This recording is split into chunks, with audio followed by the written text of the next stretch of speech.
Assalamualaikum warahmatullahi wabarakatuh. Saya Zaki Abdurrahman. Di sini saya akan menceritakan kisah saya sendiri, di mana saya yang lulus atau wisuda 7 tahun dan IPK hanya 2,56, nggak sampai 2,75. Tapi akhirnya di 2019 saya daftar seleksi CPNS dan di 2021 saya bisa terima SK CPNS dari pemerintah Kabupaten Tapanuli Utara.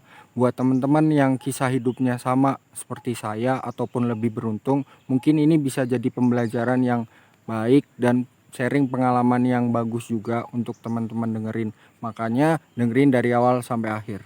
Oke, kita mulai ceritanya ya. Jadi di tahun 2012 saya masuk prodi agronomi jurusan budidaya pertanian Fakultas Pertanian Universitas Gadjah Mada. Nah, kesalahannya waktu itu adalah saya nggak tahu kenapa saya masuk Fakultas Pertanian dan mau apa setelah masuk Fakultas Pertanian.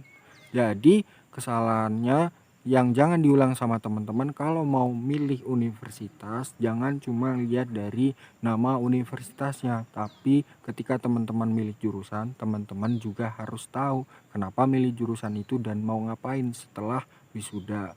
Itu yang bikin saya lama kuliah lulus 7 tahun. Waktu kuliah saya males-malesan dan kurang suka, tapi pada akhirnya saya wisuda juga di tahun 2019 bulan Agustus.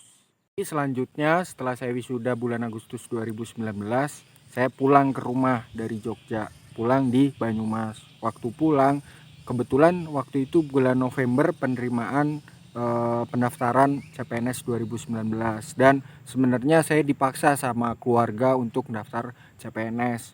Cuma setelah saya mau daftar CPNS ternyata banyak minimal IPK itu yang syaratnya 2,75 atau 3. Waktu itu saya udah hampir menyerah karena saya mikir ngapain saya daftar kalau jelas-jelas saya nggak keterima dari pendaftaran. Nah, terus habis itu ternyata saya dikasih tahu teman saya kalau misalnya peraturan pemerintah kabupaten itu beda sama peraturan di pemerintah provinsi maupun kementerian. Jadi saya inisiatif waktu itu di SCCN, saya cari kata kuncinya pertanian dan ternyata muncul banyak banget formasi untuk pertanian. Dan salah satunya waktu itu saya catat yang formasinya lebih dari 5, ada batubara 40, Tapanuli Utara 29 dan lain-lainnya lagi. Jadi poin pentingnya adalah teman-teman harus pahami kalau di setiap instansi dari pusat, kementerian, provinsi, sama kabupaten itu bikin peraturan yang beda-beda tentang kualifikasi peserta yang bisa ikut pendaftaran.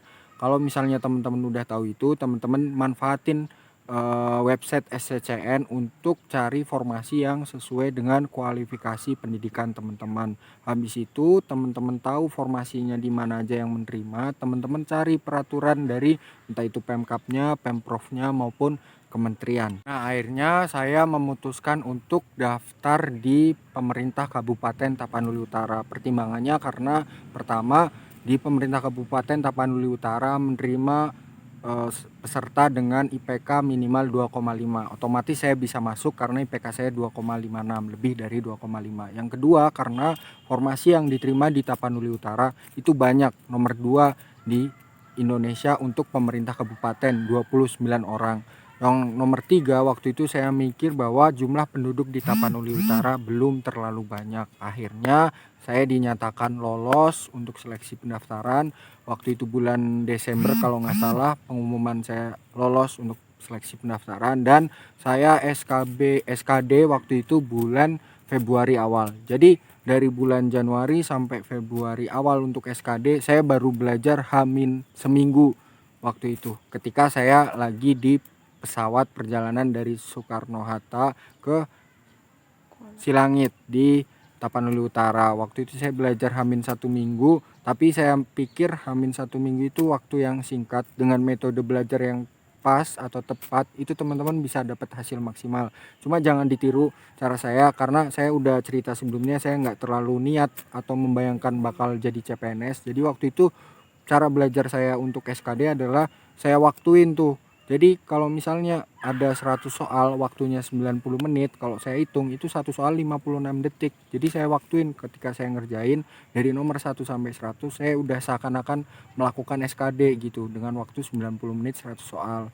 Nah setelah ngerjain dengan waktu segitu saya evaluasi, saya skornya berapa, saya kurangnya di mana, terus diulang-ulang kayak gitu evaluasinya tiap hari. Jadi kadang-kadang kesalahan teman-teman yang belajar SKD itu adalah teman-teman berkutat pada satu soal tapi nggak ada evaluasi, dan ternyata waktu SKD, karena ini pertama kali saya daftar CPNS, waktu SKD skor saya 383. Itu skor yang nggak terlalu jelek dan nggak terlalu bagus juga, tapi itu membawakan saya ke 29 besar peringkat SKD dari 600 lebih peserta yang daftar di Pemkab Tapanuli Utara formasi penyuluh pertanian. Nah, karena saking senengnya saya bisa masuk 29 besar SKD dari 600 peserta, ketika pulang ke Jawa, ke Banyumas, waktu itu baru bulan Februari awal masih saya pulang, saya langsung belajar tuh sebelum ada pengumuman siapa yang bisa lolos SKB. Waktu itu bulan Februari awal sekitar tanggal 8 saya sampai Banyumas dan belum ada COVID. Jadi waktu itu kalau misalnya nggak ada COVID, ujian SKB itu akhir Februari sampai Maret kalau nggak salah.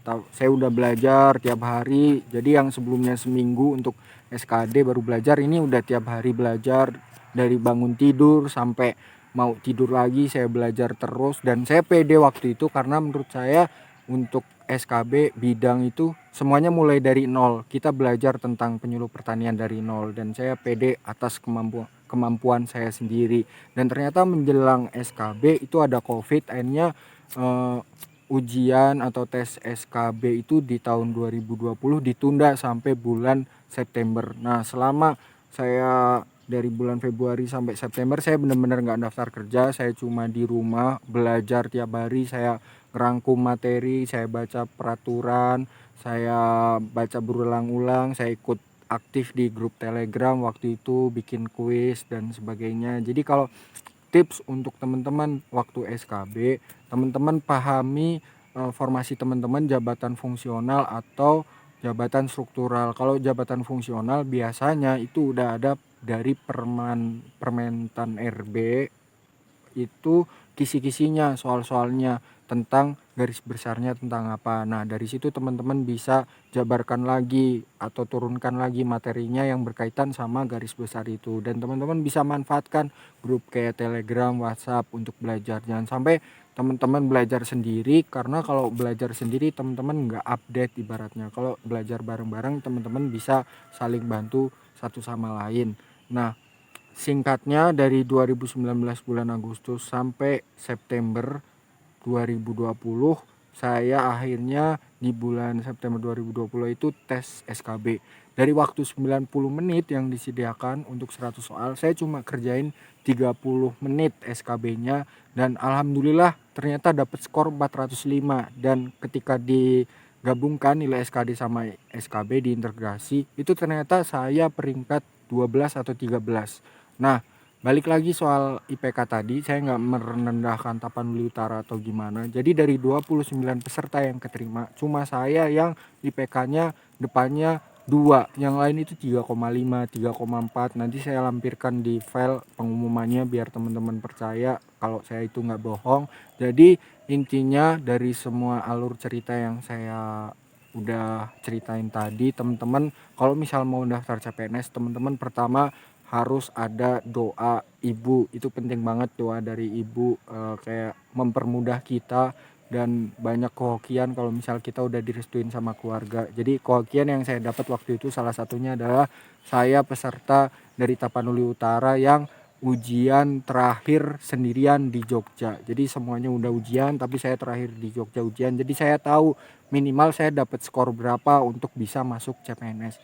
Lalu yang kedua, setelah teman-teman dapat restu dari keluarga, jangan minder dengan background teman-teman. Entah teman-teman lulus 7 tahun, teman-teman misal IPK-nya cuma 2,5, 2,6 dan sebagainya. Yang penting kan teman-teman udah lolos pendaftaran. Sekarang teman-teman mikirin SKB.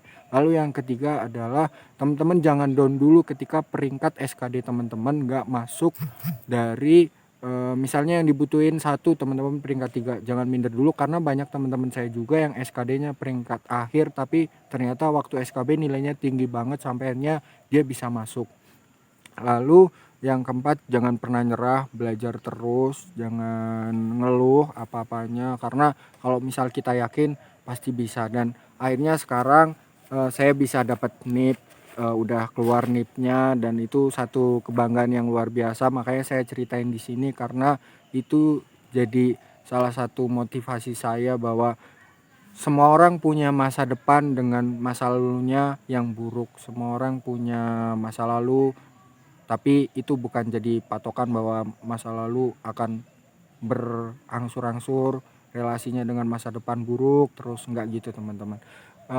Buat teman-teman yang ada pertanyaan seputar CPNS bisa tanya di kolom komentar, nanti saya jawab. Ataupun teman-teman punya saran mau bikin konten apa selanjutnya tentang CPNS, aku tunggu, saya tunggu. Dan balik lagi, untuk konten yang lebih bermanfaat selanjutnya di channel Zaki Abdurrahman. Terima kasih yang udah mendukung. Jangan lupa like, comment, subscribe, dan share. Mau lihat horas horas horas.